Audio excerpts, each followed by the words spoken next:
Hello, everyone. Hello. In some time.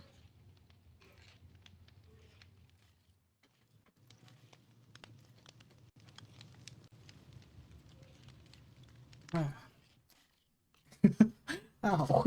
I just cracked my knuckles and that hurt, actually. Let's see.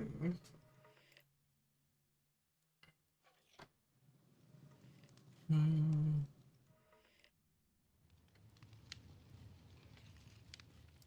There we go. So, hello, everyone. It's been a long time since we've been here. It's been 24 hours, actually. So, hopefully we can all sit down, get together, and enjoy our company. We have some stories, amazing stories, really. As the first author that gave me permission, and an author that I'm excited to read, and I have read all their work, which is Reddit user haunting minute, or Reddit user haunting underscore minute underscore 5103. 5103. They posted two news stories, and we're going to start off the stream with those news stories. I forgot I can't really use my whisper voice because you guys can't hear me properly. So, normal voice. We're going to be reading those two stories, and hopefully we get scared. Grab onto your seats. Make sure you sit down, relaxed, and get ready to enjoy yourself. Oh, I just now realized the crosshair is visible. My apologies. Let me quickly just disable that. There we go. Actually, I don't think you guys actually see my skin in a while. Hello, this is me. Good. Sit back. Sit down next to the camp. Grab your s'mores if needed. And tell me, have you heard this story? Posted on r/no-sleep 5 days ago by a Reddit user haunting underscore minute underscore 5103. Please by all means check them out, and we'll be sharing this into Twitch chat. Tell me, have you heard this story? The chair in my house is watching me. It's not out. When my uncle died, I didn't expect anything to come from it. He didn't have children, and he'd cut himself off from the family years ago. We heard of him in scripts of a letter at Christmas, a phone call if someone was in the hospital bed. The last time I saw him, I was maybe 11. He gave me a chocolate bar once and said, "Stay out of the corners." I thought it was just one of those weird things adult things that kids just don't understand. So when the lawyer called and said the house was mine, I laughed. It felt like it was a joke. I thought it was like some kind of scam, but the papers were real. The key was real. And soon enough, I was hauling my life into a place that had been in my family for 3 generations. It wasn't a bad house, old but solid. 2 floors, a basement that smelled of dirt, and a living room that looked like something from another decade. My uncle had left almost everything behind: the furniture, the rugs, even some clothes in the drawers. It was like he'd step out, as if he stepped out one afternoon and never came back. Most of it was ordinary, but the chair. It sat in the living room, facing the fireplace, red fabric, faded almost to brown where the light hit. The back was too tall, the arms were too narrow, the seat had a permanent dip, as if something heavy had been sitting there for years. At first, I couldn't say what bothered me about it. It was just a chair. But whenever I looked at it, really looked at it, I felt the same way I had as a kid, being told to stay out of the corners. The first night I slept on the couch, not because the bed upstairs wasn't fine. It was, but because I couldn't bear the thought of that thing sitting down here in the dark alone, watching. I told myself I'd move it in the morning, stick it to the basement, or haul it out to the curb. But morning came, and when I walked into the living room, the the idea of touching it made my stomach twist, so I left it. Days passed like that. I unpacked, found a job, and started settling in.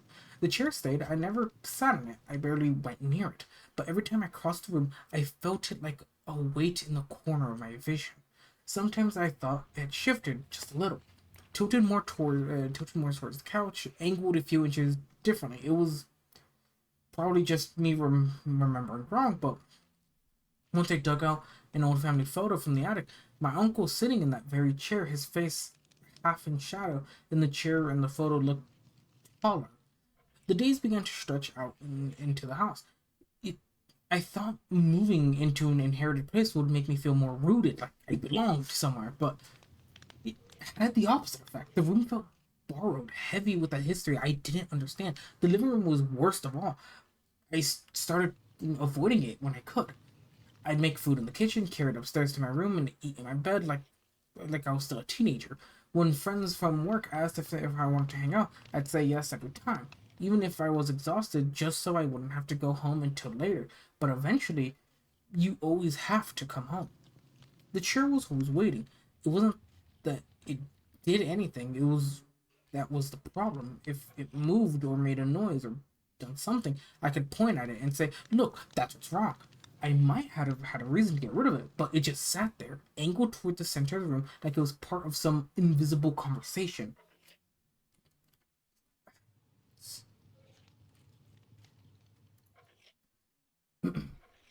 Uh, More than once, I thought I saw someone in it. Just for a flash, a shape, a dip in the fabric, like weight had settled into it. When I blinked, the chair was empty. One night, I made myself a cup of tea and tried to sit across from it, just to prove I could. I lasted about 5 minutes. The longer I stared at it, the stronger the feeling grew that the chair was staring back. Not in a metaphorical sense, not just in my imagination running wild. It felt neutral. That was the night I noticed the fabric. In the daylight, it just looked faded, but under the soft glow of the lamp, I realized the red wasn't dull from time. It was stained. Dark patches bloomed under the arms along the cushion, trailing faintly down to the leg. I reached for my phone to take a picture, but when I looked again, the patches were gone. I told myself I needed sleep. That the old house was getting under my skin. Still, I didn't go back into the living room. For the rest of the night, I started paying attention to old photos in my house. My uncle wasn't much for decorating, but there were a handful of framed pictures tucked away in drawers or hung crooked in the hallways. Three of them showed him in the living room, and in all three, he was sitting in the chair. The first photo was ordinary, him in his 30s, a book open in his lap. But the second one, it bothered me. His posture was stiff, too upright, his hands gripping the arms like he was holding himself in place. His smile didn't reach his eyes. The third one was worse. He was older in that one. Maybe not long before he died. The photo was washed out like it had sat in sunlight for too long, but the chair looked different, taller again. Its back rising a few inches higher, the shape of it more narrow, like it had grown. I tried to brush it off if it was maybe bad angles, aging furniture, tricks of the light, but I started to notice other things too. The cushion seemed to dip deeper sometimes, like something heavy had been sitting there. The arms bore faint impressions, the kind that you see if someone had gripped them hard. And sometimes, God, I hated this. Sometimes I'd walk into the room and catch the faintest whiff of sweat. Not the musty smell of old fabric, fresh, human sweat. Once I heard something, a tiny creak, like wood flexing under weight, but I was standing in the doorway, watching it, empty. I remember whispering to myself, don't look too long. Because that was the other thing. The longer I stared, the worse it got. My chest would tighten, my eyes would blur, like the chair was pointing at something behind them. Like it wanted me to sink into it. Not just my body, but my focus, my time, my thoughts, and every night I dreamed of corners, dark corners, where something waited just out of sight. A few weeks in, I ran into the neighbors across the street, an older woman who lived there longer than I'd been alive. She asked how I was settling in. All right, I said. The place is quiet. She gave me this look, the kind people give when they're trying to decide if they should say something. Finally, she asked, do you still have all of his snacks? Most of it, I said. Her eyes flicked past me towards the living room window. Even the chair? I asked her what she meant, but she shook her head, like she'd already said too much. Uncle, he spent most of his time in that chair. Wouldn't let anyone else sit in it.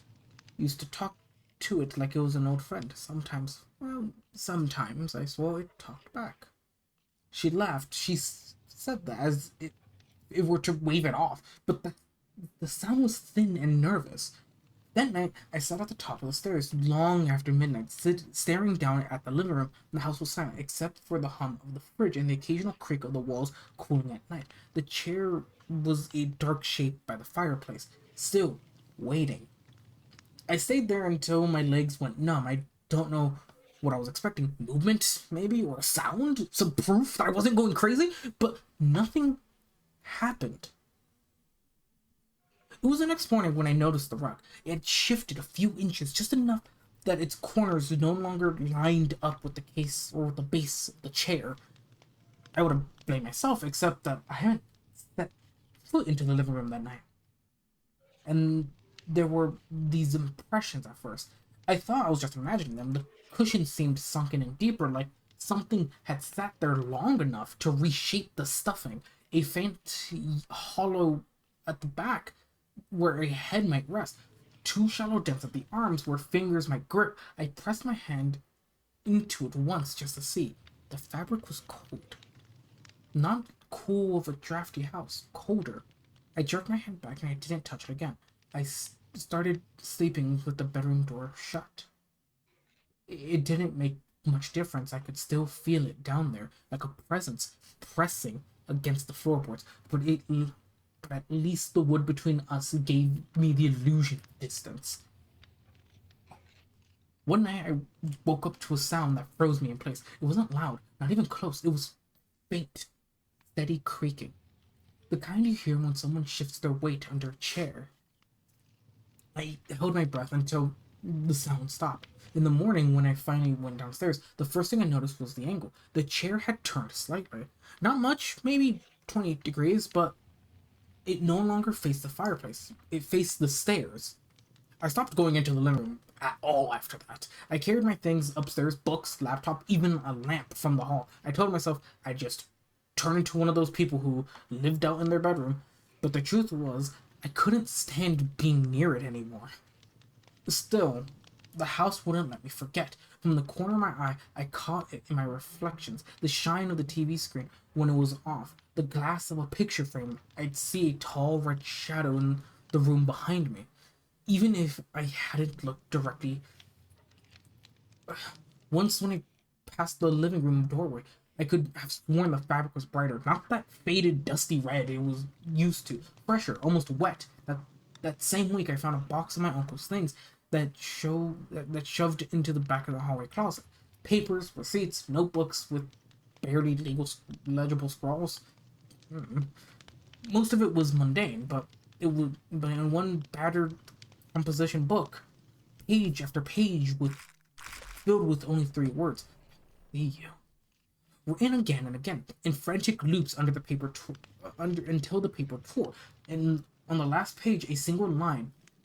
It knows when you notice.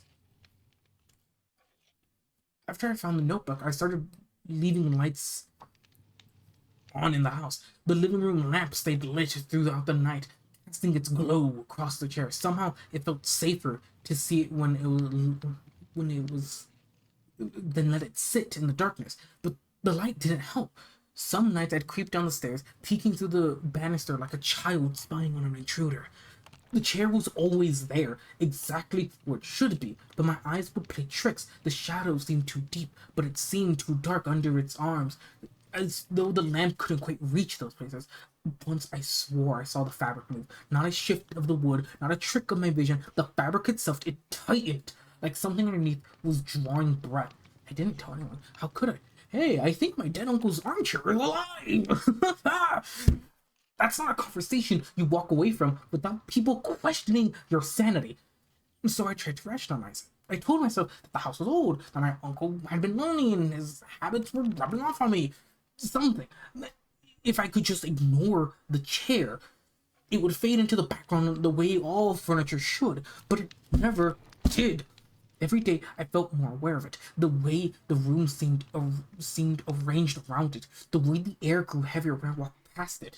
The way I sometimes woke up with the imprint of its fabric on my palms, as if I had been clutching it in my sleep. The worst was the dreams. Oh, the dreams.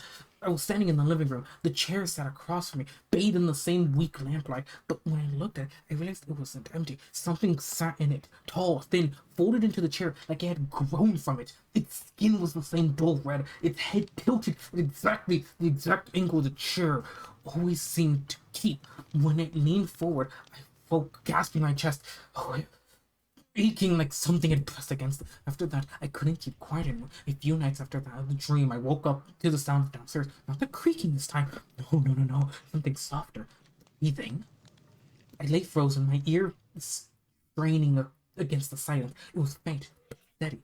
A rhythm too controlled to be the house settling. I told myself it was in my head. It had to be. It was in my head. There was no other explanation. Carried the dream into waking, but the rhythm faded. The rhythm stuttered. Like whatever was breathing had realized I was listening. I didn't sleep for the rest of the night. How could I? How does one sleep for the rest of the night? The next morning, I went downstairs, half expecting to find nothing unusual, but the living room. The living room was wrong. The chair was angled towards the hallway now, toward me. I stopped in the doorway, gripping the frame so tight. My knuckles ached. For the first time, I really looked at it. Not a glance, not the quick, guilty acknowledgement that I had been giving it. For weeks, I stared. The fabric wasn't faded at all. It was vibrant, wet-looking even. And the longer I looked, the more I realized the pattern I thought was floor wasn't floor at all. It was rigid, layered with muscle fibers. My throat tightened. My chest burned. And then, without even thinking, I heard myself say it. What do you want? The words were out before I could swallow them back, and then God help me, the chair answered. The sound didn't come from its wood, or its cushions, or the air in the room. It came from inside my head, thick and warm, crawling behind my eyes. It said, I was waiting for you to ask. I didn't move. I couldn't. The words echoed inside me, low and damp, like they'd been whispering through water. I stared at the damn chair until my vision blurred, waiting for it to say more, waiting for it to move, to shift, to prove that I just heard wasn't the unraveling. But it stayed still. Wait a minute. Just an old piece of furniture bathed in dusty morning light. Hours later, I was still in the doorway. My body stiff, my lips dry. Eventually, I stumbled back upstairs, locked my bedroom door, and sat on the floor. Until night came. For days, I didn't even go near the living room. I moved through the house like a thief, hugging the walls, keeping my eyes averted, almost convincing myself I'd imagine it. That the words hadn't been real, that I finally cracked under the weight of this place, my uncle's madness, almost. But then I started noticing things. The way the cushions were indented, when I knew I hadn't sat in them. The faint warmth that clung to the upholstery like a body had just risen from it. And worse, the sounds. Oh, the sounds. Ever so often, late at night, I'd hear it, the same faint breathing. Only now it matched mine. Inhale, inhale, inhale. Perfectly in sync, as if somewhere in the dark house something was sitting very still, waiting for me to notice it. One evening I came home later than usual. The sun was already dipped. The house sunk into shadow. I hesitated in the doorway. My hand is still on the knob because the air inside didn't feel right. It was warm, too warm, like someone had been sitting in the house all day, breathing it full. I tried to go straight upstairs, but I couldn't. I glanced towards the living room just once. The chair was turned again. Not towards the fireplace, not towards the hallway, but it was angled towards the front door. Toward me. I froze. My pulse thundered in my ear. Before I could even stop myself, I did something stupid. I laughed, a quick, nervous bark. The kind of laugh that you make when you nearly tripped in public in hope no one saw. Fine. I said under my breath, my voice shaking. You win. You're creepy. Happy? I didn't expect a response. I didn't want one. But the cushion sank. Slow. Deliberately. As if something unseen had leaned forward to listen. That was the first night I slept with the chair propped under my bedroom doorknob. For the next week, I told myself not to acknowledge it again, not to feed into whatever it wanted. Also, the house was changing. I'd wait to find things misplaced. A picture frame tilted, a book nudged under the shelf. Once my shoes were waiting neatly at the foot of the foot of the living room chair, side by side, toes pointing in, and through all of it, that suffocating awareness grew stronger. It wasn't just the chair was in the house; it was that the house felt like it belonged to the chair. It happened on a Sunday. I hadn't left the house all day, too uneasy to face the outside world, too exhausted to fight the thing up inside. By late afternoon, I found myself standing at the threshold of the living room, staring at it again. My stomach turned as I realized how natural it felt now, like the chair had become the center of my orbit. And every hallway, every step in the house curved back towards it. I don't know why I opened my mouth. Maybe I was tired. Maybe I wanted proof. Maybe part of me thought I could win. I know you're not just a chair. My voice sounded small in the room, swallowed by the heavy air. I know you're there. For a moment, nothing. Just the steady hum in the refrigerator, from the kitchen, the tick of the clock in the mantel. And then the same thick voice seeped into me, wrapping around the inside of my skull. It said, "You see." I staggered back a step, gripping the door frame. My throat was dry, but I forced words out anyways. What are you? The chair didn't move, but the air, felt tighter, as if the walls had leaned closer. What stays? It murmured. When everyone else leaves. I thought of my uncle, though. Of the notebooks filled with frantic words, the way his handwriting had crumbled into jagged scratches. You talked to him, too. I whispered. The cushion creaked, though nothing shifted. He noticed. I said, like you, that's all it takes to notice, to see. My chest clenched. I wanted to run, to slam the door and never come back, but my legs wouldn't move. What do you want from me? This time the pause felt long enough to crush me. And then, I want to be remembered. I didn't tell anyone about the conversation. How could I? If I tried to describe it, I would sound insane. I felt the words not through my ears, but like they'd been stitched into the folds of my brain. But the worst part wasn't the words, it was the relief. Somehow having it acknowledge me, ease the pressure I'd been living under for weeks. Like, finally, scratched at the itch that had been buried too deep. I hated that feeling, hated myself for it, but I couldn't deny it. Over the next few days, I caught myself hovering near the living room. I wouldn't go inside, not at first, but I'd linger in the hall, waiting, listening. My pulse would quicken if the house creaked, if the air shifted, if I thought I heard the low, wet noise again. And sometimes I did. Not long sentences, just fragments, like closer, sit, talk to me. I resisted, at least at first. I told myself I wouldn't end up like my uncle, hunched over notebooks, words unraveling until nothing. I told myself I was stronger. But one night I snapped. I was laying in bed, staring at the ceiling, heart pounding against the silence. I couldn't take it anymore. I got up, padded barefoot down the stairs. I stopped in the living room doorway. The chair waited in its usual spot. It wasn't turned toward the fireplace anymore. It wasn't turned toward the hallway or the stairs anymore. It was angled perfectly at the foot of the steps, like it had been watching me all along. I swallowed hard. My throat burned. What happens if I sit? I asked. The answer came instantly, crawling through my skull. No. The cushion sighed, as though shifting to make room.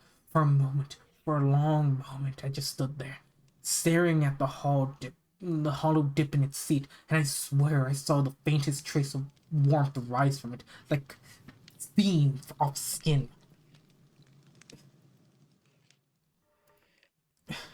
I almost stepped forward. Almost! But I didn't. Not that night. I fled back upstairs, slammed the door, and shoved the dresser in front of it until the wood groaned. Still, even barricaded in, I couldn't shake the feeling that something waited just below me, smiling without a face. I stopped going downstairs at night. At least that was the plan. It never left me alone. Hear it creaking faintly through the floorboards, not random groans of wood, not the shuffle of an old house settling in. No, these sounds had rhythm, like a slow, deliberate rocking. Back and forth, back and forth. Sometimes it matched my heartbeat. Sometimes it was out of step, like it was trying to force me into its rhythm instead. I started sleeping with music on, earbuds jammed into my ears, or ached, but I didn't block it out. The voice slipped past everything. Talk to me. Don't ignore. You see me. One night I woke up with my hand outstretched, fingers brushing the doorknob of my locked bedroom door. I don't even remember standing up. I yanked my hand back like I touched fire and curled on the floor, trembling until morning. The next day I found something waiting for me on the kitchen table. It was one of my uncle's notebooks, not the one filled with "I see you," but another one. I was sure I'd shoved them back into the closet. The book was open, and on the page in fresh ink was a sentence: "Don't make me wait." I threw it into the trash. Nope, I threw it into. An hour later, I came back into the kitchen. It was back on the table. Same page, same words. Only now there was more. It's rude to ignore your guest. I wanted to burn the whole house down. I to walk out and never return. But every time I pictured leaving, I felt this terrible weight on my chest, like something deep in me was tightening its grip, like the chair wasn't just in the house anymore. It was in me. A week later, my cousin dropped by. She hadn't seen the house since the funeral and insisted on checking in, making sure I was settling in okay. I almost told her to leave. The thought of anyone else being in the house made my skin crawl. I didn't want to raise suspicion, so I let her in. She walked through the halls, commenting on the old wallpaper, the smell of dust, the way the floor dipped in certain places. When we reached the living room doorway, I stopped short. The chair was right there, front and center, angled towards us both. I braced myself, waiting for her to gasp or freeze, or at least notice, but she didn't. She looked straight at it and smiled faintly and said, "Oh, you kept the old coat rack of his? I thought for sure you'd thrown that thing out." My stomach dropped. Coat rack? I stared at her, then back at the chair. It was still a chair. Some heavy wooden arms, same deep red fabric, same impossible weight pressed into the air. But she didn't see it. She saw something else entirely. I tried to keep my voice steady. That's not a coat rack. She gave me a puzzled look. Of course it is. Same one that used to sit in the corner, right? It was always hanging his hats on it. God, it looks just like him, doesn't it? Sitting there? Sitting there. Her words made my chest lock up. My throat went dry. She didn't notice my panic. She just laughed softly and wandered off towards the kitchen, leaving me alone in the doorway with it. The chair didn't move, didn't speak, but I could feel it gloating. And for the first time, I understood what it meant when it said, "I want to be remembered." After my cousin left, I couldn't stop thinking about what she said. Correct? I replayed it over and over in my head, like a scratched record. She hadn't hesitated, hadn't blinked. She looked right at it, and her brain had filled in the wrong shape. I tested myself. I pulled out my phone and snapped a picture of the living room. Looked at it immediately. My breath caught. The chair wasn't there. Not a coat rack, not a shadow, not anything at all. It was just an empty space where it should have been. I tried to get different angles, video, nothing, always the same. But when I lowered the phone, there it was, staring at me with fabric that looked fresher, wetter. mocking me for trying. The night I didn't sleep, I couldn't. I, I sat on the floor of my bedroom, back against the wall, whispering to myself just to fill in the silence. Every so often, I swore I heard her answering. Not words this time, just agreement. A subtle shift in the air when I nodded, a faint creak when I muttered yes. It was listening. I started catching myself talking to it without realizing out loud mundane things like what I was eating, or how I'd found another of my uncle's books, or how the weather was changing. Like I was making conversation with a roommate, and each time I slipped, the house seemed to sigh with relief. The air grew easier to breathe. The pressure in my chest loosened until it stopped. That's when it punished me. I woke up one night to find my bedroom lamp smashed on the floor, my sheets damp, reeking of mildew. I I scrawled on the wall above my bed, letters and colors of dried rust. Don't make me wait. I stared until the words blurred with tears, and then I whispered, I'm sorry. And the house went still again, almost gentle, like I'd said exactly what it wanted to hear. From the night on, I stopped fighting it, not completely. I didn't sit in it, not yet. But I gave it what it seemed to want, words, acknowledgement. I'd pass the door and murmur, Good morning, whisper, I see you. Before going upstairs, sometimes I'd even tell it what I'd eaten for dinner, like a child reporting to a parent. Each time the air grew tighter, my chest loosened, the house felt less hostile, but it wasn't enough. Soon the voice returned, Closer. I obeyed. I began standing in the living room instead of the doorway, my feet sunk into the worn rug, my body trembling as I spoke. As I spoke to it, stay longer. I obeyed.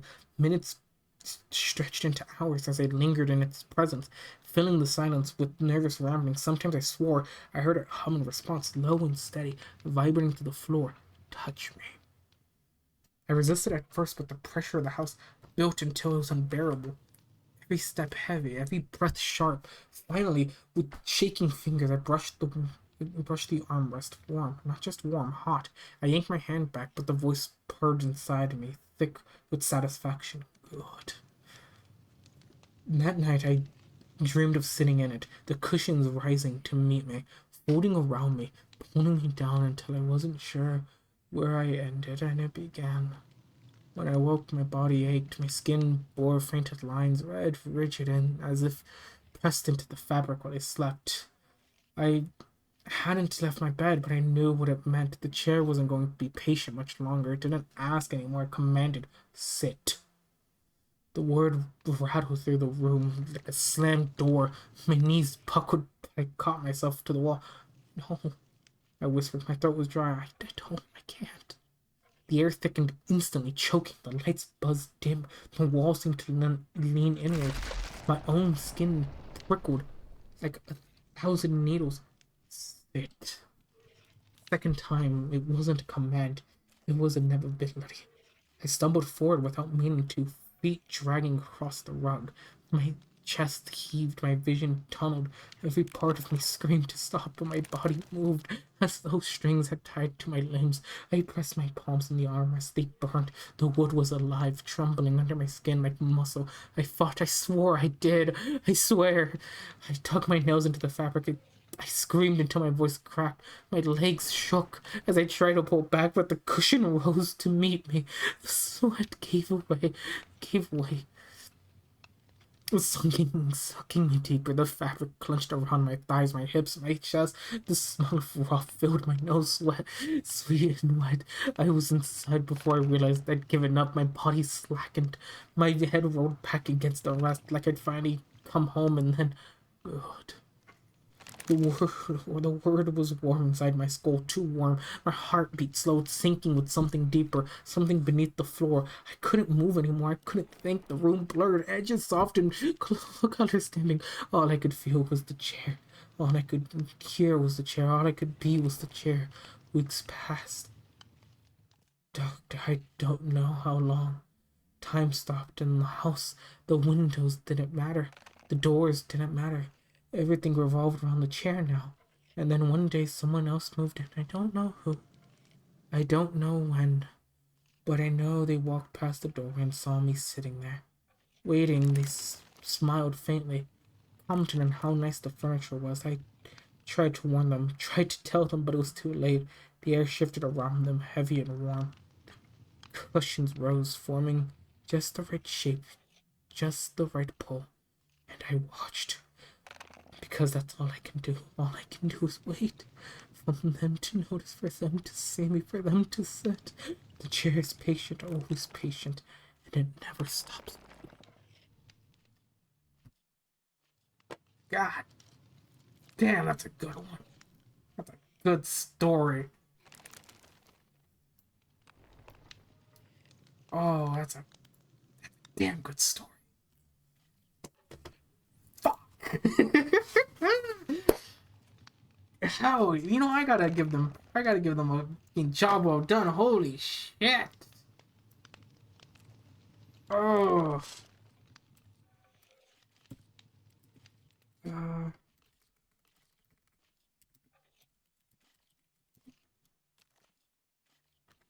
uh, oh god.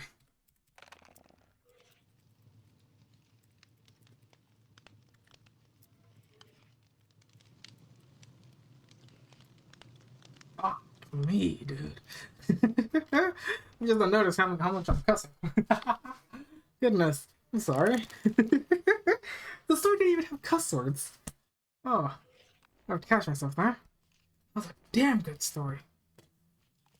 Damn good one.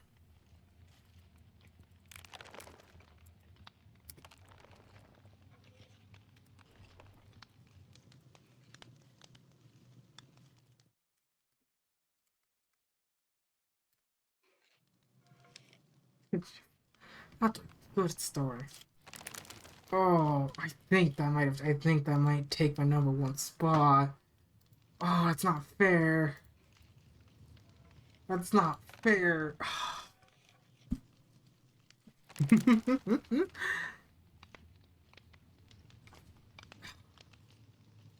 Can't do that to me. How dare you?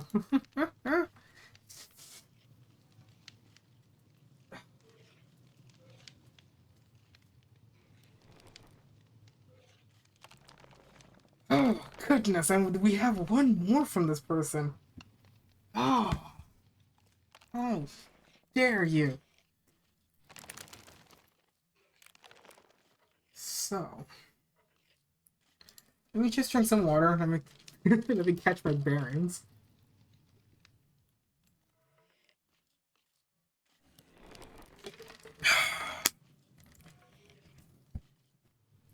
Oh,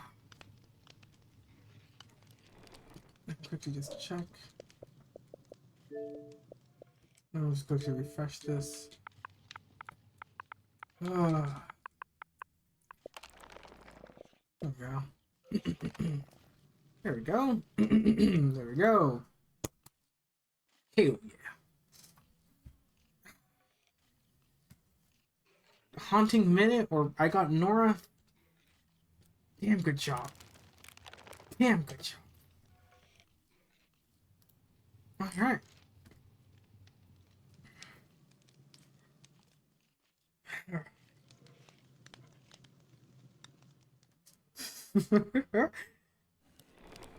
Onwards. On to the next story. Posted on r/Steep 2 days ago by the same author of Reddit user haunting underscore minute underscore 5103. Tell me, have you heard this story? Not as long, but the door that wasn't there. The first time I reached for it, my legs refused. My feet were traitors, rooted to the rug while my arms stretched forward like it belonged to someone else. The door just sat there.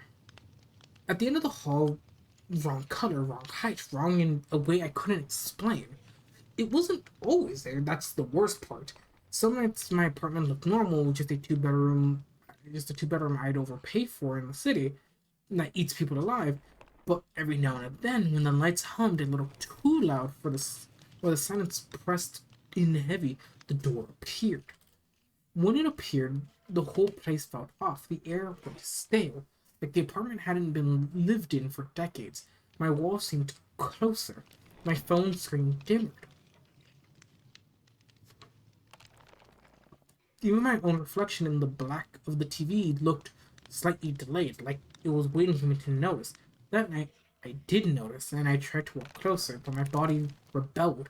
My legs shook so violently I thought I might collapse. My chest locked, every breath jagged. Pushing forward felt like leaning into a gale force wind that wasn't there. My mind screaming at me, go inside. Just see, just one more step closer. But my body shook and locked, and all I could do was stare. The door wasn't special to look at. White paint, plain brass knob. If you'd walk in without context, you'd think it had always been part of the place. But I'd lived there for months. I knew every scratch, every loose tile, every crack in the ceiling. There was never a door at the end of that hallway. And still, a part of me wanted to touch it.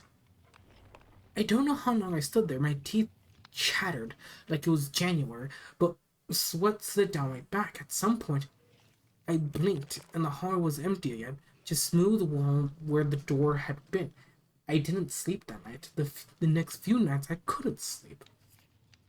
I checked the hallway every hour, convinced I'd wake up to find the door again. And I did. Empty hours, silence, normality. But I could feel it. Somewhere behind the walls, the floorboards, the air, a weight pressing against the ordinary. It returned on the fourth night. This time it lingered longer, far longer than before. My apartment smelled wrong immediately, metallic, damp, like something had been rotting in a sealed room for decades. My furniture felt wrong too. The couch sagged in places it had never sagged. The rug seemed stretched, uneven, a little darker than I remembered. I could hear it before I saw it. A faint hum, almost musical, rising from the hallway, like the building itself had started vibrating. I told myself to stop. Don't go near it. Just let it be. But my mind wouldn't listen. I walked down the hall again. My legs quivered violently, the muscles refusing to cooperate, my heartbeat thundering in my ears, my chest tightening until every breath was a struggle. Every inch closer felt like moving through water, and yet my hand reached forward, my eyes fixed on the white rectangle in that impossible doorway that had no business being there. The doorknob moved again. A tiny click, like barely audible. My stomach nodded as if the air itself had tied a rope around me. The room beyond the crack was darker than it should have been. A corner of a shadow, a faint gleam of something reflective, but it didn't matter. My brain wanted in. My body screamed no. I froze, shaking, sweat and tears dripping into the hard wood. My apartment returned to normal. No door, no sound, nothing. But the silence that followed, I could still hear the faint echo of a breath. By the end of the week, the door had become a regular visitor. Not predictable. It never stayed long enough for me to time it, but long enough that I could feel it coming. Sometimes it appeared while I was cooking, the smell of burnt toast suddenly mingling with the metallic damp scent. Sometimes I caught it out the corner of my eye while scrolling through my phone. Every time the apartment betrayed me, furniture shifted subtly. Floorboards creaked in ways I knew they shouldn't. Shadows pulled in corners that never existed before. I tried documenting it. Photos, videos, timestamps, even every evidence came out blank. The hallway smooth and normal. The door wasn't there when I showed anyone. They smiled, shrugged, called it stress? I didn't sleep. When the door appeared, I would hear whispers, faint and intelligible at first, then my name, repeated over and over in low, almost musical tones. The vibrations ran through my body, making my legs tremble and my knees lock. My chest constricted, my lungs burned, and my hands shook uncontrollably, but my mind wanted it. One night I forced myself toward it again. Each step was agony. Muscles burning, joints locked, feet dragging. My fingers grazed the frame and the world shifted. Lights flickered violently, floorboards groaned beneath me, walls leaned in, watching, and I felt it. A pull, deep, instant, like gravity had been rewritten. My body wanted to retreat, my knees screaming to collapse, but my mind surged forward, dragging me towards the impossible room. Through the crack I saw it, not much, just darkness. Shapes moved inside, folding over themselves, stretching impossibly. Shadows pulled along the corner, thick and wet like oil. Light bent in ways that should have been impossible. I felt seen, watched, evaluated. And then the doorknob turned, slow, deliberately. Oh, sorry. Clicking as if it's inviting me in. I fell to my knees, my mind screamed, my body shook, my chest ached. Still, I wanted in. It was the fourth night in a row. The door appeared earlier than ever before, a thin rectangle at the end of the hall, the white paint almost glowing in the dim apartment light. My legs locked, my chest tightened, my mind screamed at me to step closer, but my body refused, or at least it tried. Every moment was agony. My knees buckled, my arms trembled violently. Useless. Even my fingers itched with pain, as if every nerve were warning me off, and yet, somehow, I kept inching forward. Every step was excruciating step. The apartment warped around me. Floorboards bent under unseen weight. Furniture groaned. Even the walls leaned forward as if watching. The whispers started again. Not my name this time. Words, almost familiar, but wrong. Each syllable pressed against the skull, my chest, my stomach. Come, touch, step inside. I could see more through the crack than ever before. Shapes moved, twisting and folding, alive but wrong. Shadows pulled along corners like oil. Light bent unnaturally. I felt seen, watched, evaluated. The doorknob moved, my chest burned, my lungs protested, my muscles screamed, and still I wanted in. I don't remember how long I stood there. Seconds, minutes, hours. Time had lost meaning. The door waited, patient and relentless, pulsing like a heartbeat. I could feel it in my own chest. My legs trembled, my chest heavy. My fingers brushed the frame again, and the pulse of the room shot up my arms like liquid fire. I wanted to step back. I tried, but the pull was stronger. Shapes inside, twisting and folding and alive, seemed to reach toward me. Shadows clawed floor, walls, and corners. My vision, the apartment warped, the rug buckled under invisible feet. The couch tilted, the walls leaned, my mind bent, slipping. Every nerve, every muscle, every thought was consumed by the pull. I wanted to fight it, to resist it, to run, but my body wasn't mine anymore. I wanted it to win. The door opened fully this time, not wide, just enough to show the room beyond inside. I caught a glimpse of myself, or someone like me, half-formed, twisting, stretching into shadows, standing in a glow that didn't belong in this world. It mirrored me, beckoned me, whispered in ways I could feel rather than hear. I froze, my mind screamed, my body shook, my chest ached, and yet I wanted to step in. I didn't, or at least not entirely. The next moment I was on the floor, gasping. The door was gone. My apartment felt normal again, but something had followed me back. The air was heavier, shadows lingered too long, and in the kitchen my reflection in the dark window blinked a second too late. I know it's still there, waiting, and every night I feel it calling me towards the hallway, towards the door that might not exist for anyone else, toward the place where my body refuses to move but my mind wants to go in. I don't know how long I can resist, but I also don't think I want to. What? good one. That's a good one. Your body not wanting to move, but your mind saying yes.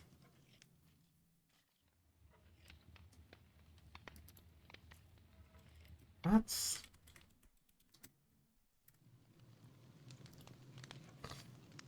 It felt... Hmm. Leaves much to be to ponder. Like, did it follow them? Is it in our world now? Many things.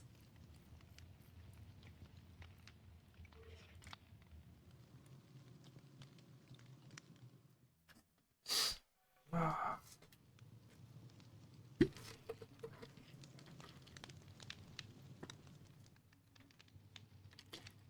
Uh,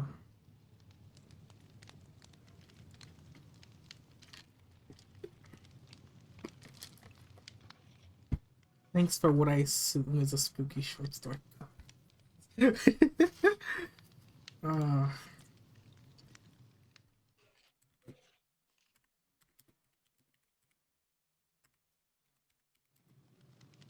such fun.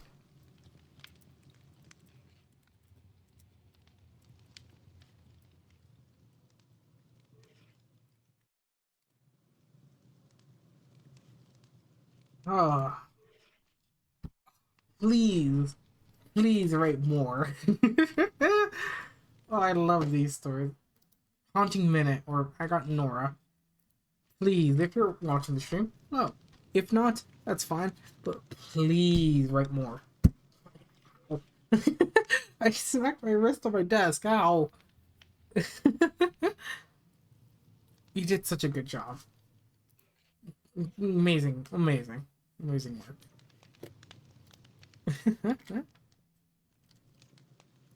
Oh, I forgot to share this one to the. I share this one. Silly me.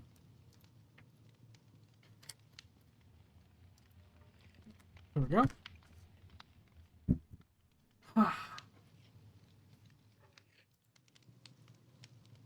Oh, this quick little detour.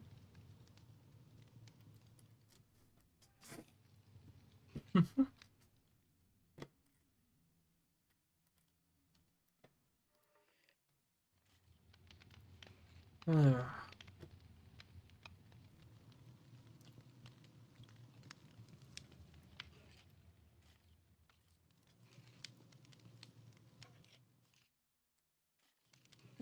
what the hell?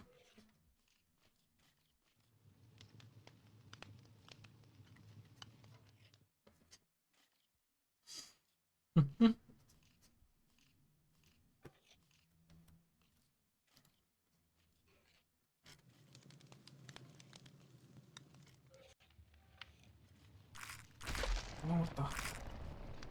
I'm hearing like sounds in my house now. Nora, how come whenever I finish reading your post or your stories, I always start hearing things in my house?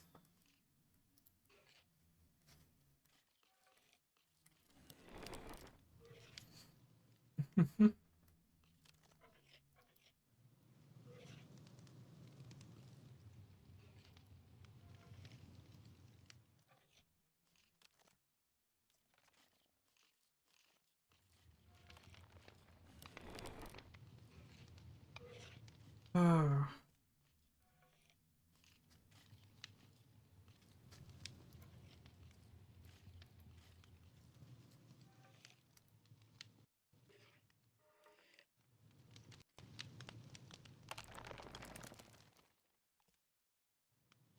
okay.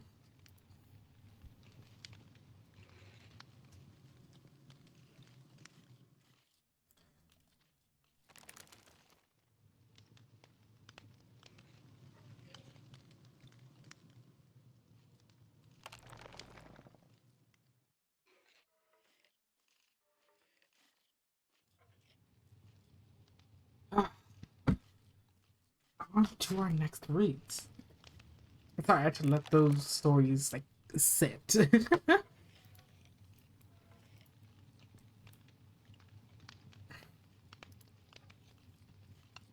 next up, we have another user that we haven't read somebody else's stories. As much as I like the stories from Reddit user, the librarian chick, we have not read some of these other stories.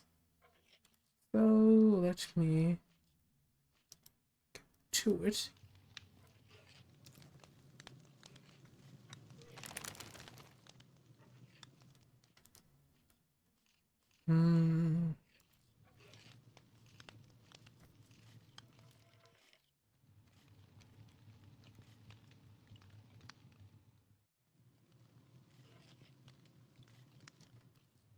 Okay.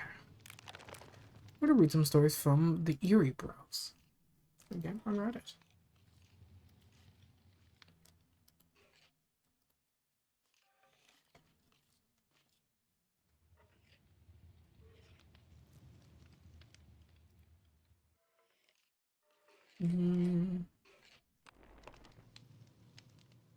Let's see.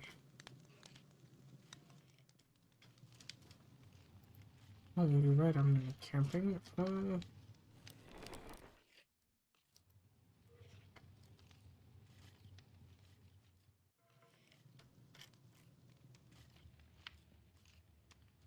we are. The Eerie Bros. We'll be reading, well, not really reading. Well, the story was posted on our session of sleep 5 months ago.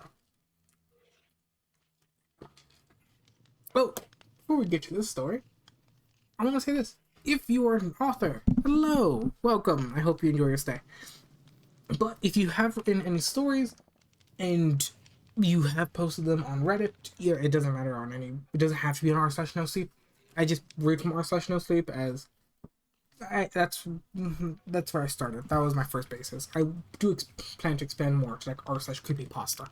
But if you are an author or you know somebody who is, please, by all means, let them know that I ask them, or if they would like to have their stories narrated, like technically speaking for free, because I like doing this.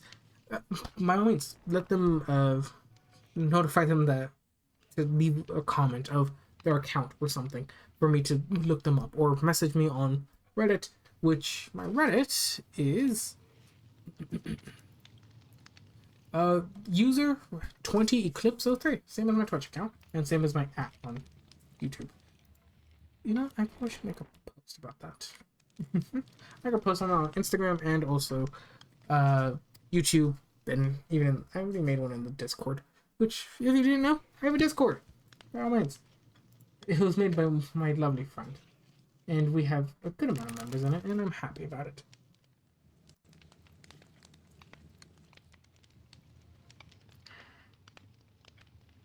Okay.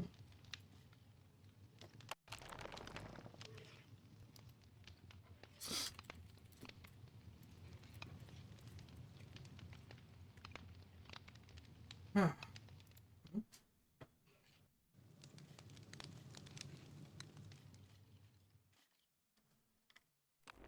All right. Now then, take a deep breath, relax. So yeah, I will be making a post fairly soon talking about, well, on all my socials, talking about and asking authors to submit stories, because I love reading the stories. Though, warning,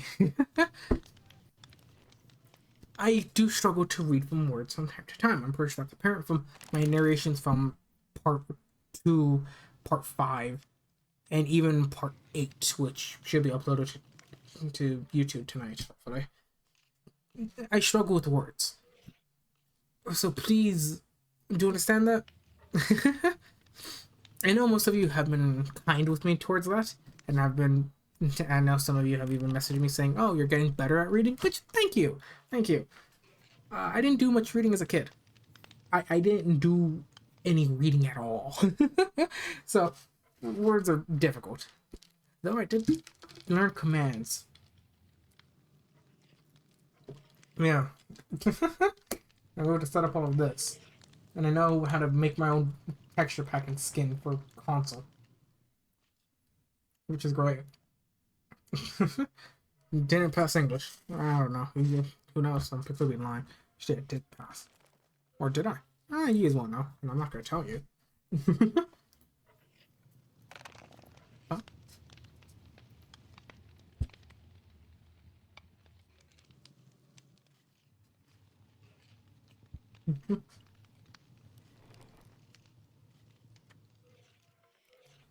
uh,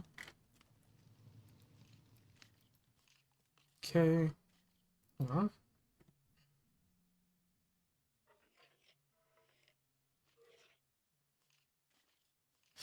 Let's see.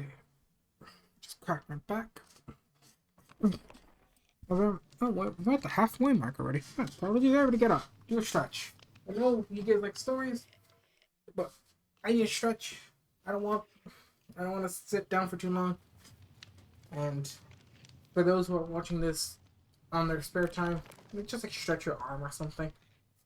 Just try your best to take care of yourself. We don't want you being stiff. And I know some of you are built like the letter C. Straighten your back. Don't let me catch you like that again.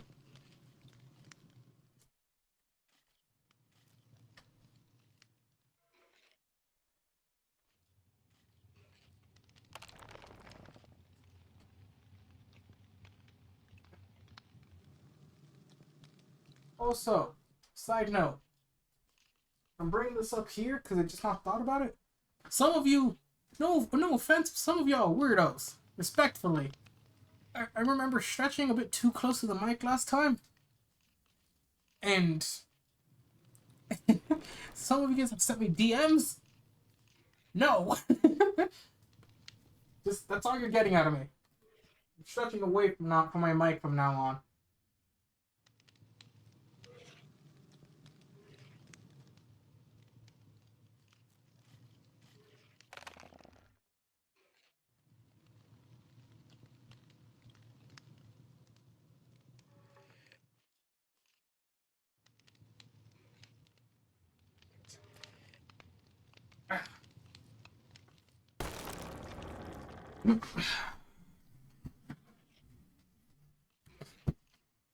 Here we are.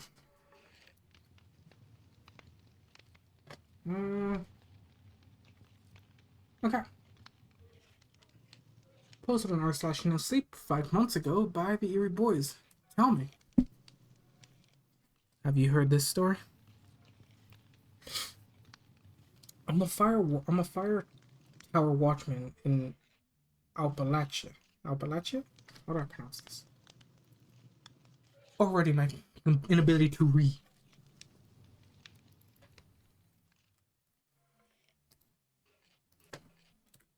I'll keep my notes.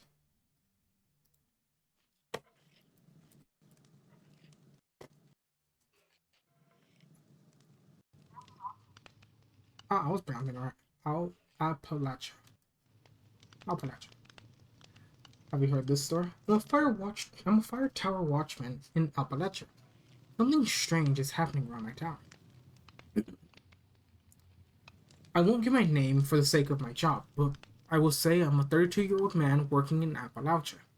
It was around June, so it was warm and super humid outside.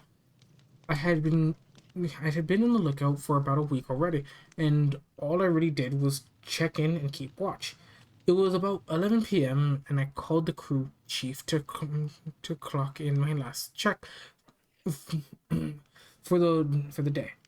He asked me if I ran into anything today, and I just told him no. He copied, and I walked back to my desk to dive back into the book I had been reading. I sat down for not even 5 minutes when a bright flash engulfed the north side of the tower's windows. I nearly fell out of my chair. Trying to jump to my feet, I stood there in disbelief, not knowing if it was some rogue lightning bolt or a UFO. I looked out the window and stared into pure darkness. I could see nothing but the dark forest silhouette underneath the bright moonlight. I looked for about 3 minutes and then saw nothing. I got into the radio and made a call to 3 Tower, who was my closest neighbor. He picked up the radio and asked me what was wrong. I asked if he had seen a bright flash in the north, and he said he hadn't. I told him it must have been my imagination, and he 10-4'd me on that. Just as I set the radio down, I began to hear what sounded like a low humming noise. I opened the door and walked out into the moonlight. The humming stopped. As soon as stepped outside, I walked around the perimeter of my tower and found nothing. I made my way back to the door, scratching my head at what was happening. I went inside and locked the door, prepping myself for sleep. I kicked off my boots and hopped into bed, melting my day away. When I woke up next morning, I made coffee and began my morning readings. I opened the tower door and stepped out into the beautiful morning. The fog was thick. I couldn't really see anything on the ground. I leaned against the railing and slipped and sipped my coffee as I took in the morning air. I spun around to go back inside, and that's when I noticed it. A handprint on the window, on the door window. The only reason I noticed it because it was almost printed into the door with what looked like a black suit, almost like charcoal or something like that. I panicked a little and radioed 3 tower again, let him know about my findings. He said I must have done it by accident, or it was there and I didn't notice it before. I reluctantly agreed with him and signed out. The day went by usual with nothing going on at all. I radioed in my last check-in at 11 p.m. and I waited. My plan tonight was to pretend to be asleep and see if I could catch anything. I sat up for a couple of hours, fighting the urge to drift off into dreamland, when all of a sudden a thunderous footsteps began to sprint up the stairs leading to my tower. I rolled off my bed and crawled under the bed. The sprinting continued until there were one flight of stairs away from the top of the tower. The sprinting slowed to an almost predator-like creeping footsteps to heavy to hide. They finally hit the top of the stairs, but to my amazement, nothing was there. The creeping continued along the outside of the tower until they noticed the door. My heart was in my throat, and I was almost certain I was dying. Nothing happened after that. A deafening silence broke throughout the forest. Not a cricket was fiddling, nor an owl was hooting. I fell asleep under my bed and woke up to another beautiful morning. I tried to tell my boss, but they simply don't believe me, blaming the solitude on my nightmares. So I bring this to Reddit to attempt to see if this has happened to anyone else, or if maybe someone has an explanation. I'll update everyone later. Looks like there is more to the story.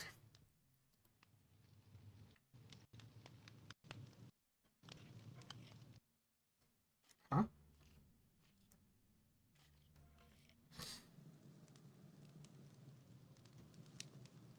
Oh, I'm sorry.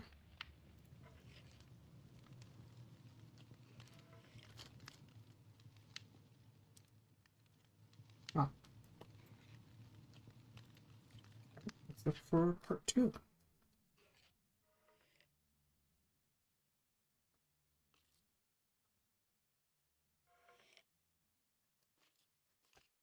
Let's see. It says that it is a series.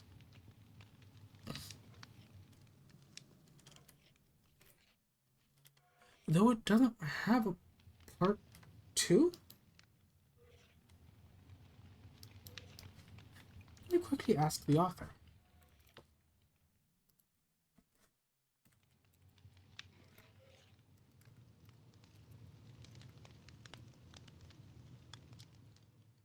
Unless I missed it. Could have missed it. Look at this other story. No, that's the same one.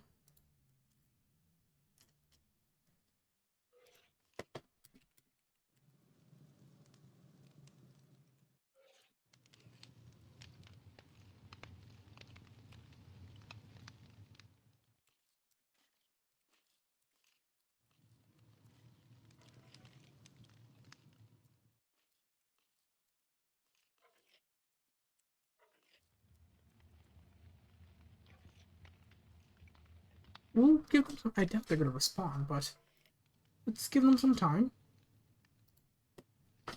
I doubt they will. I mean, it is 11:10 p.m.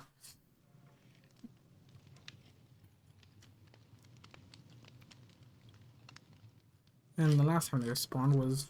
They seemed to respond in the morning.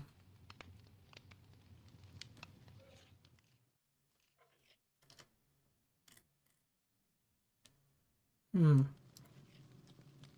strange.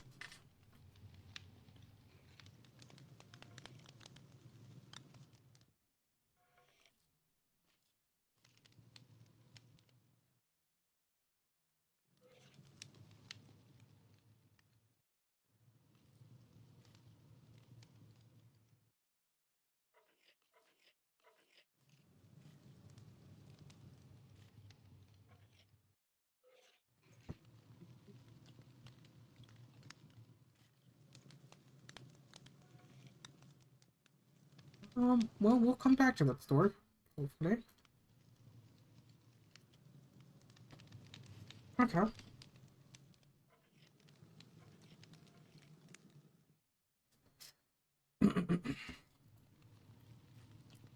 Ooh, nice long story. Compensation, I suppose. Let me just be right back. I need to quickly take a break. I'm not saying what kind. I'll be back.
Oh, hell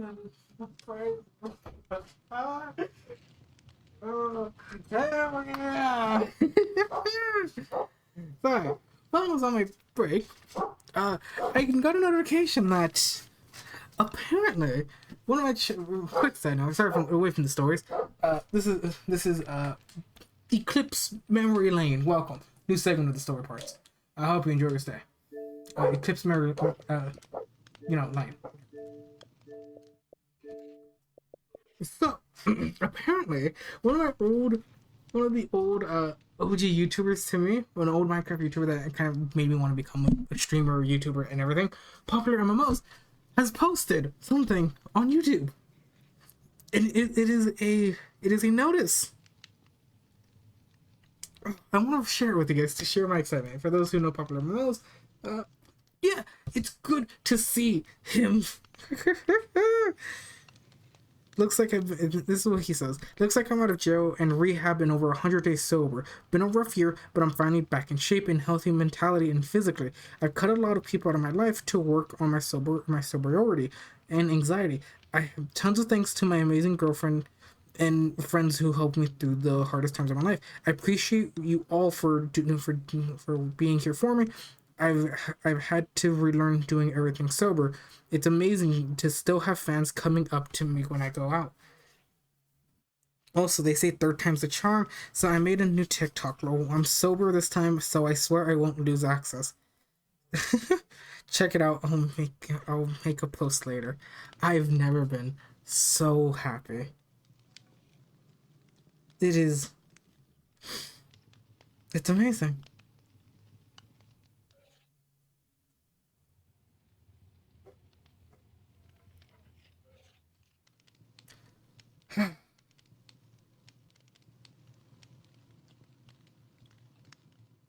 Oh, it's beautiful. It's beautiful.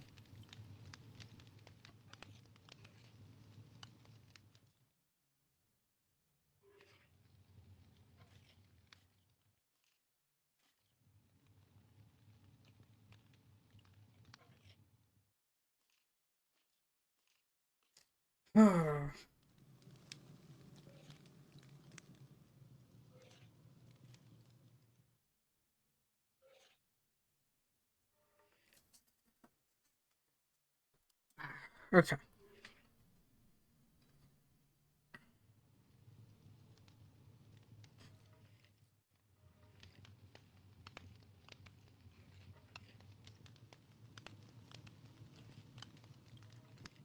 Good. Lovely. Here we are. I found what we got. Still no response from the Erie Bros. Which that's fine. Can't expect them to respond right now. Sorry, right now. What was it? Ooh.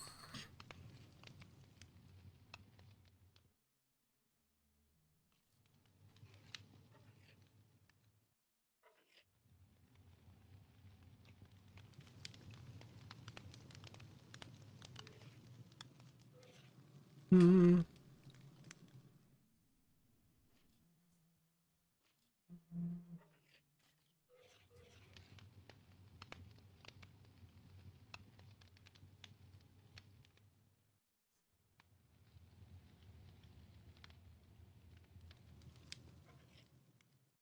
Okay. Sorry. I'm still happy, and when I'm when some family members are texting me. And I don't want to be rude. I don't want to leave my family members on scene. That's rude.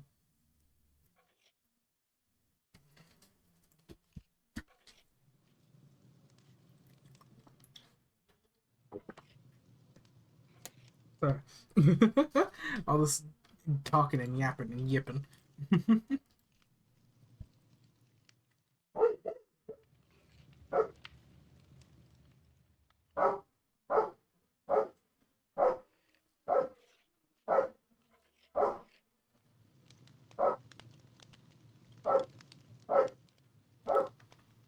Okay.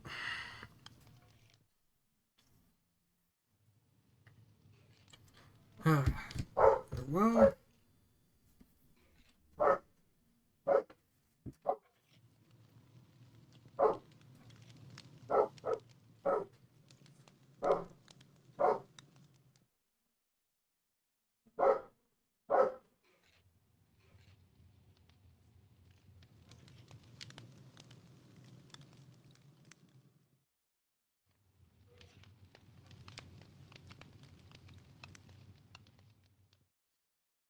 Oh, well. I just notified him. I was like, hey, man. My own family member is getting into Clash Royale. So they want me to help them making them a card deck, and I said sure, why not?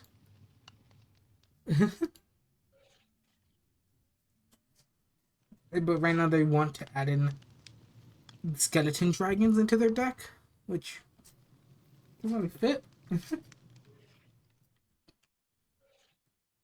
I mean, it can in theory, but eh, it's strange. We're not talking about it. Anyways, posted on r/no sleep 23 days ago by the Erie Boys. Have you heard this story? I got a job at an ice cream parlor. The rules are strange. I went to a local strip mall with a few friends and noticed a help wanted sign in an ice cream parlor window. I walked inside and met a nice lady, Tina. She was short, thin, older lady with very blonde hair. I asked her for an application and she handed it to me with a huge smile on her face. We're looking for a new store manager right now, she said excitedly. I looked at the application and smiled back. Thanks, Tina. I'll fill this out for you right now, I said. She handed me a pen and I sat down in the nearest booth. I skimmed the application and started to fill it out. The application itself seemed completely normal, except for one question. The last question on the application said, "Do you mind working alone?" I answered no and walked back up to Tina. "Here you go, I'll fill it out," I said, smiling. She grabbed the application and looked it over. She put it into a file folder and looked at me with another eerie grin. And she reached out her hand to shake mine and said, "Young man, you're hired," she exclaimed happily. "You don't need to do a background check or anything?" I asked. "Nah, I trust you, darling," she said, still smiling. Something about her seemed off. She was super nice, but it was like she was forcing her smile. I couldn't tell if she was happy. I was going to start working, if I was going to start working, or if she was about to have some sort of mental fit. I reached out and shook her hand firmly. She squeezed my hand and shook it vigorously. "Thank you so much," she said. "No, Tina, thank you for giving me the chance to..." I started. But just before I could finish, a man walked in from the back. Tina turned around to welcome him. He was dressed in a suit and was probably in his 60s. He was tall and quite pale, almost like a zombie. I waited there, staring at them from the counter. Tina pointed over at me, and the man looked my way and smiled. He walked over to me and introduced himself. "Hello, Sammy. My name is Mr. MDS. Very nice to meet you. I am your new boss," he said in a low, deep voice. He reached out with a wrinkly, pale hand. His veins and tendons were visible through the top of his skin. His fingernails were long, sharp, and dark. This man's eyes were almost as gray as his short hair. When I grabbed his hand, it was cold to the touch. A wave of anxiety shot through my body, like I'd just been shocked. "Tina tells me you're our new hire. She just put up the flyer, so you must be quite the lucky person," he said through his creepy smile. If I didn't know who this man was and had just seen him on the street, you couldn't convince me he wasn't a damn vampire or something that drank human blood. I had no choice though. My 18th birthday was months away, and I needed a way to make money fast. So I took a deep breath, pushed through the anxiety, and explained to Mr. Andias how happy I was for them to be their new hire, to be their new employee. "Can you start tomorrow night?" he asked. "Absolutely," I said with slight hesitation. He handed me a business card and asked if I'd like a free cone, which I declined since I had just eaten dinner. "I insist you try the product you'll be selling, Sammy boy," he said, handing me a perfectly curled cone in chocolate ice cream with white chocolate flakes on top. I wasn't sure which was weirder, the fact that I hadn't seen him even look away from me to make the cone, or the fact that he was handing me my favorite ice cream with my favorite toppings.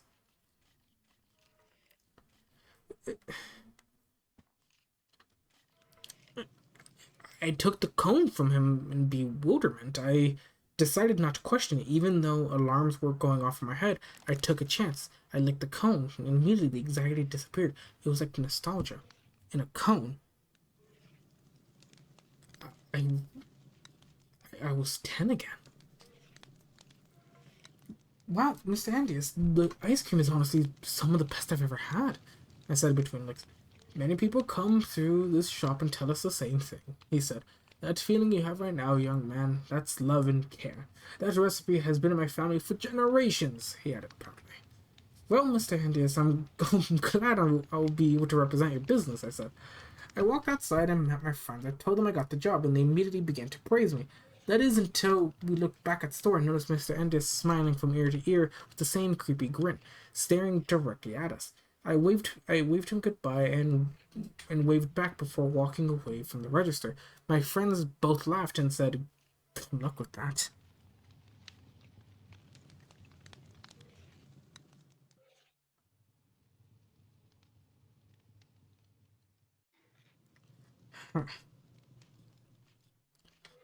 Sorry, my cousin texted me. I went home and told my aunt about the job. That's awesome, said. I bet your mom and dad would be so proud of you right now. Aunt Nellie said as she kissed the top of my head. My parents died when I was really young, so I never really got the chance to know them. That doesn't make it any less hard, but I think I was put into good hands with Aunt Nellie. It's just me and her, and I wouldn't have it any other way. I wouldn't have it any other way. So, you just walked in and filled out an application and they just gave you the job on the spot? You just asked? Pretty much. The man who owns the store is a little creepy, but I think he's just older. At least he'll be making some money now. Maybe get that car you've been wanting so bad, huh? She said. I laughed and agreed. I had my eye on an old Nissan 300ZX twin turbo that's been sitting on a lot across the street from my school. I'd look at it every day on the way to and from school. Today was my last day, so I fear I won't be seeing it as much, but she's always in the back of my mind. After dinner, my aunt retreated in her art den, and I went upstairs to shower and get ready for my big day tomorrow. Afterwards, I looked at the business card Mr. Andreas gave me Andreas' ice cream in big bold letters. I decided to look up the shop and check reviews. The store had a near perfect 5-star rating. A near perfect 5-star rating. With everyone praising Tina and Mr. Andreas, this put my mind at ease with this oddness.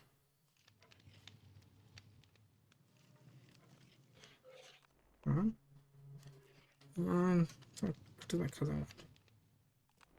Oh, my cousin was just agreeing to my thing. Alright.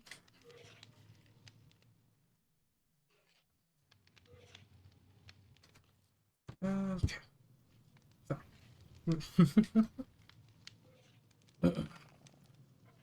The next day, I had graduation practice. After that, I went home and got ready for work. I dressed up in khaki pants and a black collared shirt. I tucked in my shirt and styled my hair so I looked like a chore boy. My aunt offered me a ride to my first day, so I didn't have to take the bus. Good luck, honey. I love you and I'm proud of you, she said lovingly. Thanks, Aunt Nellie. I love you too, and I know you are, I said as I gave her a tight hug. I turned around and walked to the doors. The wave of anxiety was back. Not because of Mr. Andreas, but because it was day one. Right when I walked in, Tina greeted me with the same bright smile. Hey there, kiddo. You ready for your first day? She asked. Deep down, I wasn't sure if I was ready or not. I'd never been anything besides a stock boy at a local grocery store, so the title manager just made me feel icky. Yep, I'm super ready, I said. Okay, perfect. Come back here and I'll give you a rundown on what you need to do. Coming behind the counter felt odd, like I shouldn't be back there. Just a quick childish thought that made me chuckle to myself. She explained the POS system and the prep I'd need to go through every night before my shift started. I would be working 9 p.m. to 5 a.m. The shift for the time being. It actually made me happy since I didn't have much to do during the day anyways. Nights were perfect. After about 25 minutes of training on some hand-on customer practice, I let Tina know that I was comfortable and thanked her for the help.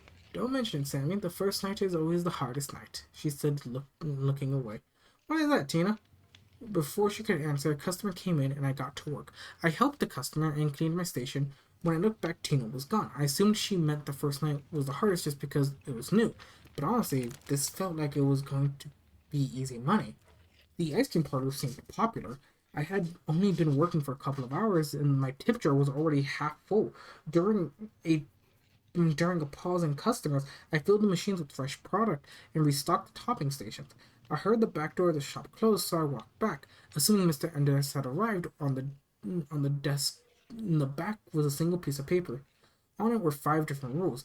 I reached for the paper just as the phone rang. The sudden sound scared the hell out of me, so I picked it up. But I picked it up. Thank you for calling Andres' Ice Cream. How can I help you? I said in my most polite voice. Hello, Sammy. It's Mr. Andres, I said. I don't want to bother you while you're working, so I decided to drop off the rule set. Thanks, Mr. Andres. I started, but he cut me off, his voice urgent. Sammy, the rules I left you must be followed no matter what, he said. Okay, that's no problem, Mr. Andres, I responded. Sammy, listen to me carefully. You would experience things tonight that may change your outlook on life. I will pay you handsomely if you decide to stay after tonight. Mr. Andres, what do you mean things will happen that might change my outlook? Read the rules, Sammy, and make sure to follow. He said before hanging up the phone. I looked up and looked around the shop. I couldn't shake the feeling that I shouldn't have accepted the job now. I grabbed the paper and began to read. These were no ordinary rules. This was for sure. Rule 1. Do not leave the store for any reason during your shift. Rule 2. At 12 a.m., make sure the strawberry ice cream is fully stocked for Kathy. Rule 3. Every hour on the hour, go to the freezer, knock on the door 3 times, and walk back to the front. Rule 4. All customers are welcomed. Rule 5. Do not make eye contact with the man in black. At some point, he will enter the store and ask you some questions. You must answer while looking at the floor. He will leave, and then you can look up again. Follow the rules and you'll be fine. I hope you decide to stay with us, and may you have a great first day, Mr. Andreas. What the hell am I reading right now? I said out loud. These rules seemed comical, like some kind of prank, but fear flooded my body as I reread the last one. Was I seriously about to stay here and follow these rules? I looked up at the clock. It was 10:58 p.m. I walked into the back and waited for the clock to strike 11. As silly as the rules sounded, I was more afraid what might happen if I didn't follow them. At 11 p.m. on the dot, I walked over to the freezer and knocked 3 times. When I returned to the front and waited for anything to knock back, but there was nothing. I looked up and noticed a man and his son walking into the parlor. A little late for Wednesday, I thought to myself, but I'm not one to judge. Hello, sir. Welcome to Andy's Ice Cream. Well, how can I make your night special? I asked enthusiastically. I'd like to get a couple of vanilla ice cream cones for my son and me, he said in a soft, low voice. The little boy and the man looked sad. They also looked a little roughed up. Coming right up, sir, I said. I turned around to make the cones and then spun back and asked them if they wanted toppings, but they were gone. They had left without making a single sound. Creepy, but maybe they just had a change of heart and decided to leave. I threw the cone away and went back to the counter. I sat down and watched the TV hanging in the dining area. Some program about underwater life and effects of pollution played in the background. Things had slowed down, so I filled the time with cleaning and restocking. When the clock neared midnight, I went to the freezer, knocked, and walked back to the front.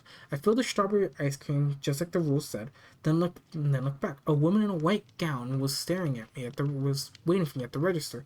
Her face was hidden under long, dark black hair. Hello, ma'am. Welcome to... And I began. I've never seen you here before. Who are you?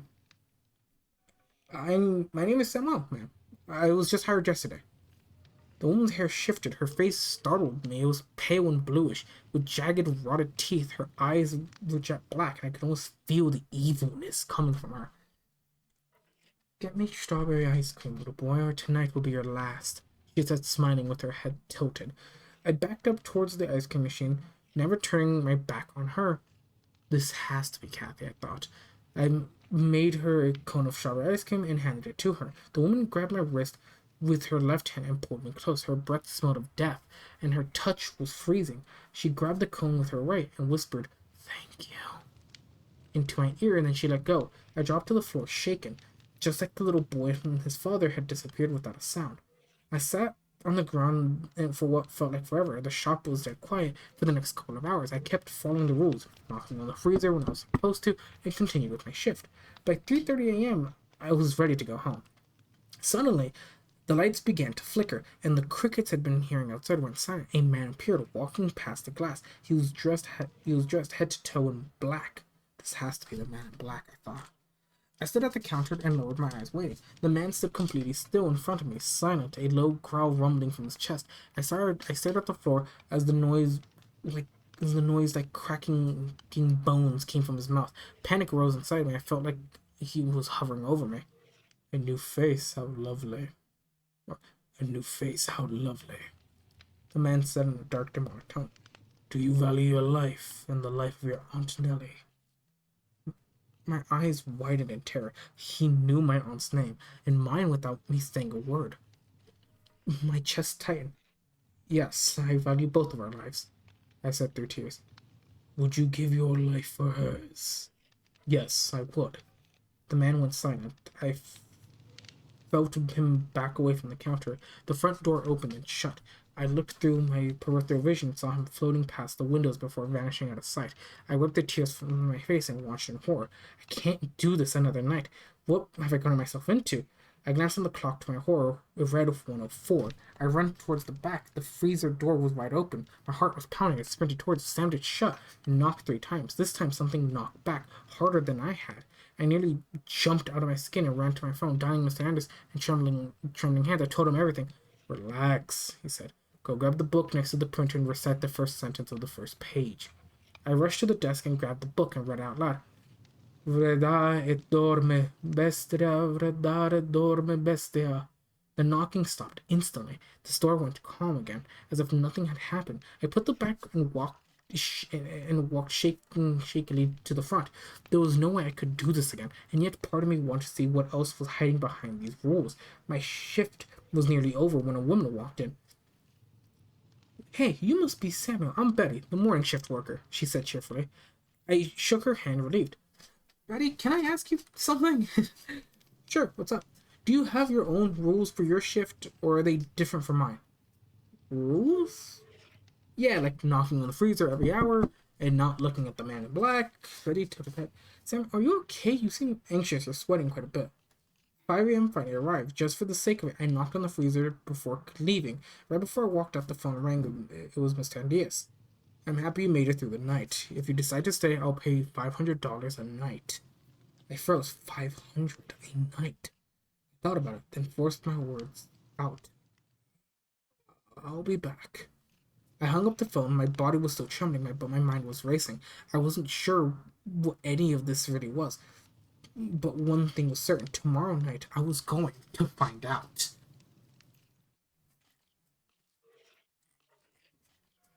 Yeah, this one has me interested.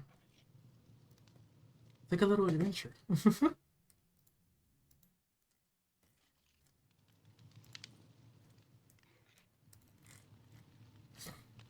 Okay.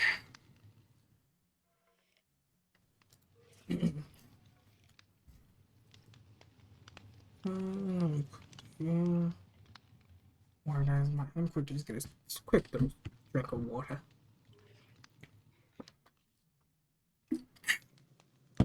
Please do try your best to stay hydrated.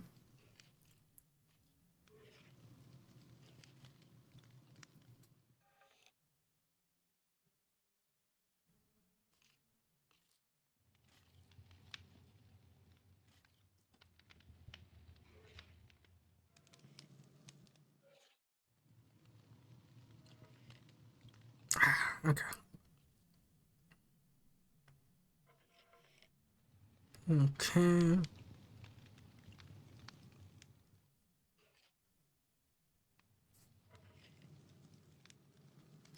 Um.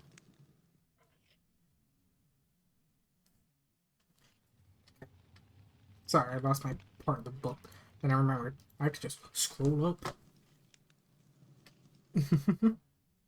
I don't know if the mic actually caught me scrolling up frantically. Hopefully it didn't. And then again, me just saying it really confirms it. Anyways, Yes.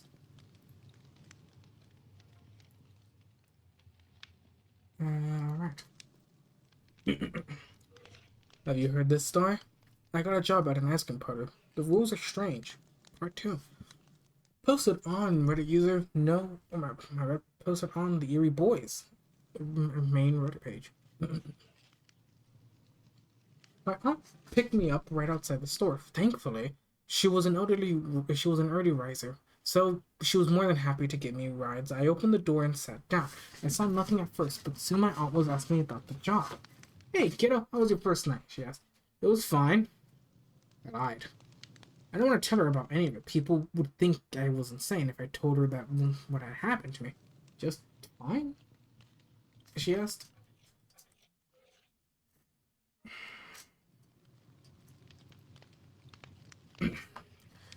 It went by pretty fast and I wasn't too busy, so I just stood around most of the time. I said, well, that's good. I'm glad your first night wasn't that bad.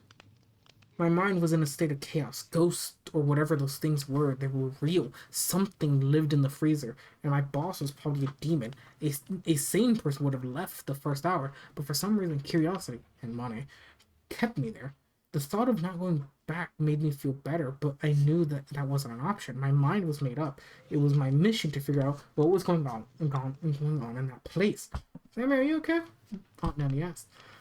Yeah, sorry. I'm just tired. I need to eat and go to bed, I said. Have you ever seen a ghost, Aunt Nellie?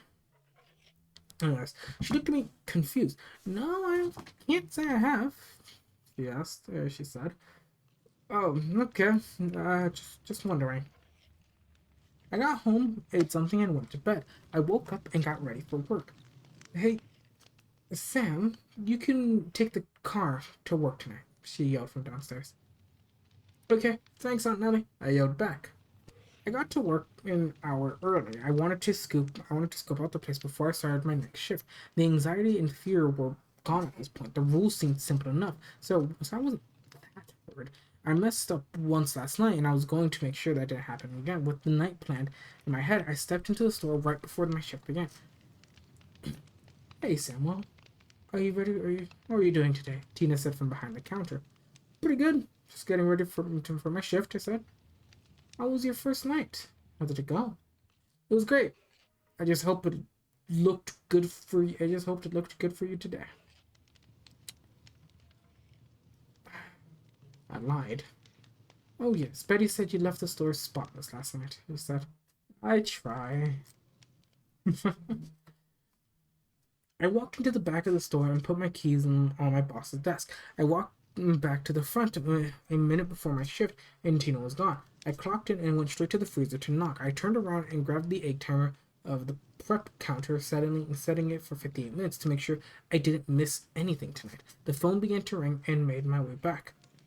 Hello, Andy says Ice Cream. How can I help you? I asked. Hey, Sam. Well, how are you? How was your night? Sandy said. My anxiety spiked immediately. I could feel my heart beating to my chest. Hello, Mr. Hey, Mr. Andius. It was great. I lied again. Only one mishap the entire night. I'm impressed, my boy, he said gleefully. The thought of whatever was in the freezer made my skin crawl. I had so many questions for Mr. Andius, but I wasn't sure he'd give me the answers I wanted. I cleared my head and asked anyways. Mr. Andius, what's going on in this shop? He looked at me with a sinister grin, smiling ear to ear. Are you asking me if you're safe, Sammy? I responded. I guess it's just for some reassurance, to be honest. Sammy, follow the rules to a T and nothing will happen to you. That's my word. I'll be there shortly. Mr. Andius showed up in no time at all. You could feel his presence. It was like he made the air thick. He checked the bathroom, checked the till, and made his way into the back once again. He stood next to the freezer for a few seconds, muttering under his breath. He turned his head to look at me. Sammy, everything's going to be okay, he said, smiling at me. That was all he said after scuttling around the shop like he did. He honestly made my skin crawl. He grabbed his coat and started for the back door. His hand froze on the doorknob. He stood there motionless for a few seconds, statue-like. Then he let go, turned back, and looked at me. Sammy, I forgot to mention there's only one new rule, but don't worry, okay? He said. My blood ran cold, as simple as the rules were. I knew that one more meant another thing to remember, another chance to end up in harm's way. He swung the back door and disappeared into the alley. Mr. Sanders didn't seem like a bad guy, but at this point, I wasn't sure what to think of him. Was he some sort of demon sent to guard the creature of the freezer, or just a creepy dude who enjoyed frozen treats and making people happy? I walked back to his door and noticed the rule sheet was there again. All the same rules except one. Rule 6. Do not check the bathroom if a customer enters, do not and does not come back. Lock the door and leave it alone if it is no longer your concern. I stood there staring at the rule with a sinking feeling in my gut. The rules before this seemed simple in comparison. What was happening to people? What was happening to the people? I locked in the bathroom. I decided to brush it off for now and move on with the night. I worked a couple of hours serving people that came and went, knocking on the freezer when needed. The bell over the door jingled as a man wandered in, looked tired and pale. I offered him the usual smile, the one that never quit, reached my eyes. The man didn't order. He didn't even glance at the tubs of ice cream behind the glass. He just murmured something about needing to the restroom and shuffled towards the back. For a while, it was quiet. The store hummed, felt heavier than usual. The fluorescent lights buzzing like nervous teeth. I wiped on the counter just to keep my hands busy, my ears tuned to every creak and shuffle. Shuffle on the back. Then it started. A sound low at first, like someone groaning through clenched teeth, and then a gasp that was unmistakable sound of a scream, jagged and raw, tearing through the thin bathroom door. My heart hammered. I looked at the clock. It had been maybe 5 minutes. My body wanted to sprint to push the door open to help. Every part of me screamed that this was wrong. I wasn't supposed to just listen, but I knew the rules. My hand shook as I stepped towards the back. The screams twisted now, bending into something less human, like the man's throat was being pulled apart just to make room for a new sound. My teeth clenched. I pressed my palm on the door. The vibrations of the man's agony rattled against my skin, and then against everything in me. I locked the bolt. I locked, clicked loud in the hallway. The screaming stopped. I stood there, my chest rising and falling in ragged bursts. My stomach churned with guilt, bile, and sickening understanding. Whatever was in the bathroom now wasn't that man anymore. I knocked on the door. Nothing. Against my better judgment, I unlocked it and slowly pulled it open. The bathroom was spotless. In fact, it even, it even had a lemony scent wafting out of it.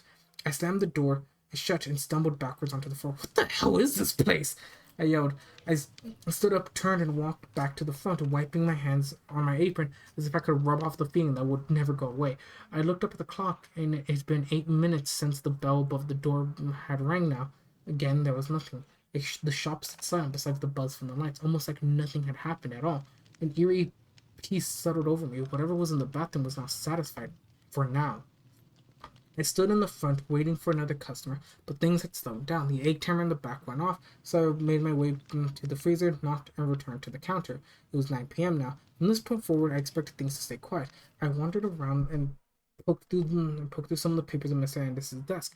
Nothing looked out of the ordinary, except for the book I'd read from the night before, when I missed an hourly knock. The thing looked ancient, bound in black leather, the cover bare of symbols and writing.